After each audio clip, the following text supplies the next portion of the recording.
Diretsuhin na natin. Napapansin mo ba? Dati kahit papaano, kasya ang sweldo mo. Ngayon, parang hindi na. Pareho lang naman ang trabaho mo. Pareho lang ang kita mo. Pero bakit parang kulang na? Hindi ka nag-iisa at hindi ikaw ang problema. Ganito kasi yan. Habang tumatagal, tumataas ang presyo ng bilihin. Pero ang sahod, hindi agad sumasabay. Kaya ang nangyayari, kahit pareho ang kita mo, mas konti na ang nabibili mo. Ito ang pinakaugat ng problema. Isipin mo ito. Yung 5,000 mo dati, kaya mong punuin ang grocery cart. Ngayon, parang kalahati na lang o mas kukunti pa. Hindi dahil nagbago ang ugali mo. Hindi dahil naging magastos ka. Nagbago ang presyo ng mga bilihin. Simulan natin sa pinakaramdam, yung pagkain. Bigas, gulay, karne, itlog, lahat yan tumataas. Kahit simpleng ulam, mapapansin mong mas mahal na. At hindi lang pagkain ang tumataas. Sunod, gasolina. Kapag tumataas ang presyo ng gasolina, hindi lang motorista ang apektado. Kapag mahal ang fuel, mas mahal ang pamasahe, mas mahal ang delivery, mas mahal ang transport ng pagkain. At dahil halos lahat ng produkto ay dinadaan sa biyahe, tumataas ang presyo ng lahat. Domino effect, ika nga. Ngayon, may isa pang factor na hindi agad napapansin. Ito yung dollar.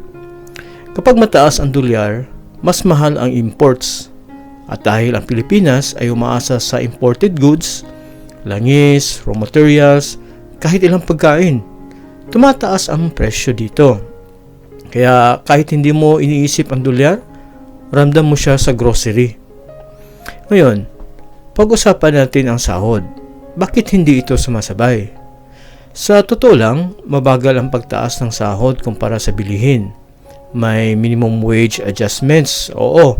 Pero kadalasan hindi sapat para sabayan ang bilis ng pagtaas ng presyo. Kaya ang nangyayari, tumataas ang gastos, pero hindi tumataas ang kita. At doon mo nararamdaman na parang kulang ang sahod mo. May isa pang reality. Ito yung tinatawag natin na fixed expenses. Ito yung mga gastos na hindi mo pwedeng iwasan. Tulad ng kuryente, tubig, pamasahe, at pagkain. Kahit gusto mong magtipid, may limit ang kaya mong bawasan.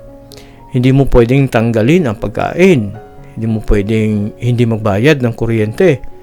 Kaya kahit anong tipid mo, kung tumataas ang presyo, ramdam mo pa rin. Kaya minsan, mapapaisip ka, bakit parang mas pagod ako ngayon, pero kulang pa rin? Hindi dahil kulang ka sa sipag, kundi dahil mas mahal na ang buhay ngayon. Ngayon, pag-usapan natin ang pinaka-importante, itong tinatawag na purchasing power. Ito ang totoong nangyayari. Hindi bumababa ang sahod mo, pero bumababa ang value nito. Ibig sabihin, pareho ang pera, pero mas konti ang kaya nitong bilhin. Kaya parang pakiramdam mo, lumiliit ang sweldo mo. Pero ang totoo, lumalaki lang ang presyo ng lahat. Ngayon, may tanong, may pag-asa pa ba? Oo, meron, pero kailangan mong maintindihan ang problema.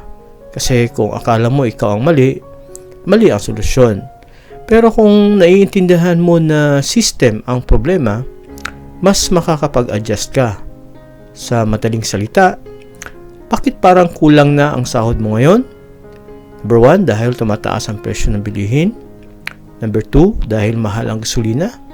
Number 3, dahil mataas ang dolyar. Number 4, dahil mabagal ang pagtaas ng sahod. At number 5, dahil bumababa ang purchasing power ng pera mo.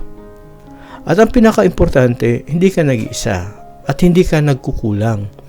Mas naging mahal lang ang mundo sa paligid mo. Kaya sa susunod na mararamdaman mo na parang kulang ang sweldo mo, tandaan mo ito. Hindi lang ito tungkol sa sahod mo. Ito ay tungkol sa sistema na nagpapamahal sa buhay. Kung gusto mo pa ng ganitong klaseng paliwanag, simple, malinaw at relatable, subscribe ka na sa Explainer Philippines. pwede ka rin mag-comment sa baba kung random mo ba na kulang ang sahod mo ngayon. Maraming salamat sa panonood at hanggang sa susunod na video.